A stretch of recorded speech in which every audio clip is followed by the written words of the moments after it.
নমস্কার, কলিস কিচেনে সবাইকে স্বাগত জানাচ্ছি। আজ সব সবজি দিয়ে একটা ভর্তা বানাচ্ছি আর সজনে ডাঁটার চচ্চড়ি বানাচ্ছি। প্রথমেই ভর্তাটা বানিয়ে নিচ্ছি। সবজিগুলো ভালো করে কেটে ধুয়ে একটা কুকারে দিয়ে দিচ্ছি। প্রথমেই দিয়েছি এর মধ্যে স্কোয়াশ, আলু, পেঁপে, সাথে একটা তিতা করলা দিয়েছি আর 3 থেকে 4টা শিম দিয়ে দিলাম। সামান্য জল দিয়ে দিয়েছি। 2 থেকে 3টা সিটি মেরে এবার একটা বাটিতে সবজিগুলো নিয়েছি গরম গরম। এগুলাকে এভাবে একটা হাতার সাহায্যে প্রথমে ছোটো ছোটো করে স্ম্যাশ করে নিচ্ছি। খুব গরম, হাত দিয়ে ধরা যাচ্ছে না, তাই একটা হাতার সাহায্যে এগুলো আমি স্ম্যাশ করছি। যখন একটু ঠান্ডা হয়ে যাবে তখন হাত দিয়ে খুব ভালো করে ভর্তাটা মেখে নেব। স্ম্যাশ করে নেওয়ার পর এর মধ্যে দিয়ে দিলাম সরষের তেল আর দিচ্ছি এখানে ভর্তাতে যে জিনিসটা বেশি দরকার, পরিমাণ মতো লবণ দিয়ে দিলাম। আর যে জিনিসটা বেশি দরকার ভর্তাতে সেটা হচ্ছে পেঁয়াজ কুচি। দিয়ে দিয়েছি পেঁয়াজ কুচি। ঝালের জন্য দিয়ে দিলাম কাঁচা লঙ্কা। সব কিছু দিয়ে এখন খুব ভালো করে মেখে নিচ্ছি ভর্তাটাকে। খুব হেলদি একটা খাবার। রোজকার খাবারে দুপুরবেলা বা সকালবেলা এভাবে সবজি দিয়ে একটা ভর্তা সাথে রাখলে খুব ভালো। ভর্তাটা খুব সুন্দর করে খুব ভালো করে মেখে নিয়েছি, একটা বাটিতে নিয়ে নিয়েছি। আর বানাচ্ছি সজনা চচ্চড়া। দেখুন দেখতে খুব সুন্দর হয়েছে। নিয়েছি ছোটো আলু আর নিয়েছি সজনা ডাঁটা। ছোটো আলু, সজনা ডাঁটা আর একটা টমেটো নিয়েছি। সজনাগুলোকে একটু লম্বা লম্বা করে কেটেছি। আলুগুলা ছোটো যেহেতু তাই 4 পিস করে দিয়েছি ছোটো আলুটাকে ছিলকা সহ। আর এখানে নিয়েছি একটা টমেটো। টমেটোটাও আমি ছোটো ছোটো করে কেটে নেব। গ্যাস জ্বালিয়ে গ্যাসে একটা কড়াই বসিয়ে দিয়েছি। আর চচ্চড়া যেহেতু চচ্চড়ার রেসিপিগুলো সরষের তেল দিয়ে খুব ভালো হয়, তাই প্রথমেই এখানে 2 চামচের মতো সরষের তেল দিয়ে দিলাম। ফোড়নে দিয়ে দিয়েছি কালো জিরে, মেথি। এবার কেটে রাখা টমেটোটা দিয়ে দিলাম। টমেটোটা দিয়েও কিছুক্ষণ এভাবে নাড়াচাড়া করে নিচ্ছি। এবার দিয়ে দিচ্ছি কেটে রাখা কাঁচা লঙ্কা।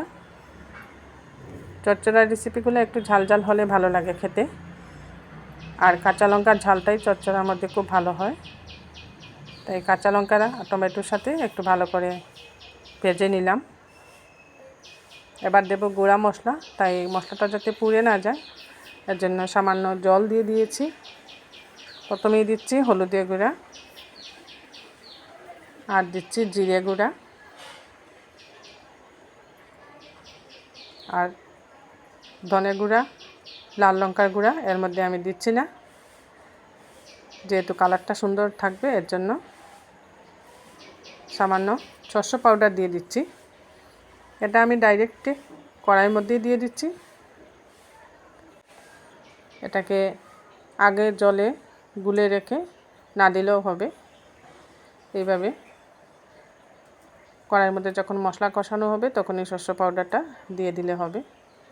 সামান্য সরষে পাউডার দিয়েছি, এতে করে সরষের ঝাঁজটাও খুব সুন্দর আসবে আর গন্ধটা খুব সুন্দর হবে চচ্চড়া। এবার মশলাটাকে খুব ভালো করে কষিয়ে নিচ্ছি। একটু সময় নিয়ে মশলাটাকে খুব ভালো করে কষাচ্ছি। টমেটোটাও গলে গেছে খুব সুন্দর, আর কাঁচা লঙ্কার ঝালটাও খুব সুন্দর বেরিয়ে আসবে।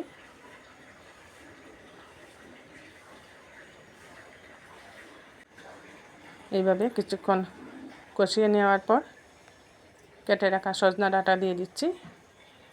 সজনা ডাঁটা, আলু এগুলা দিয়ে দিচ্ছি। আর সজনা খুবই উপকারী একটা সবজি। নানা রকম উপকার আছে সজনার। আর যাদের সুগার আছে তাদের তো খুবই ভালো। সুগারের পেশেন্টেরা সজনা খাওয়া খুবই প্রয়োজন। পরিমাণ মতো লবণটা দিয়ে দিচ্ছি।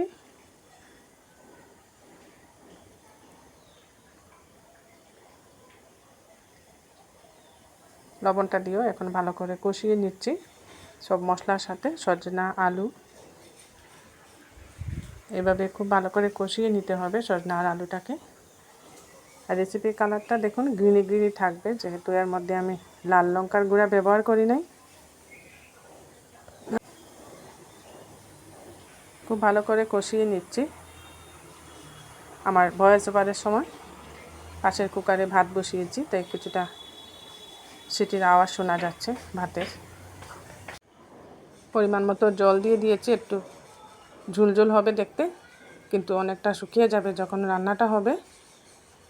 সজনা ডাঁটা আলু সিদ্ধ করার জন্য একটু জল বেশি দিয়েছি এখানে। এবার খুব ভালো করে ফুটিয়ে নেব। ফুটিয়ে কিছুক্ষণ ঢাকা দিয়ে রান্না করব। ঢাকা দিয়ে রান্না করলে সজনা ডাঁটা আলুটা সুন্দরভাবে সিদ্ধ হয়ে যাবে। তৈরি করে নিলাম সজনা ডাঁটা আলু দিয়ে একটা চচ্চড়ি রেসিপি। এটা আজ আমি রুটির সাথে খাবো। আমার এই রেসিপিটা আপনাদের ভালো লাগলে কলিজ কিচেনটা সাবস্ক্রাইব করে নেবেন, পাশে থাকা বেল আইকনটা প্রেস করবেন, এতে করে যখনই এরকম নতুন নতুন রেসিপি আপলোড করি সাথে সাথে নোটিফিকেশনটা পেয়ে যাবেন। অবশ্যই একটা লাইক করবেন আর সবার সাথে শেয়ার করবেন।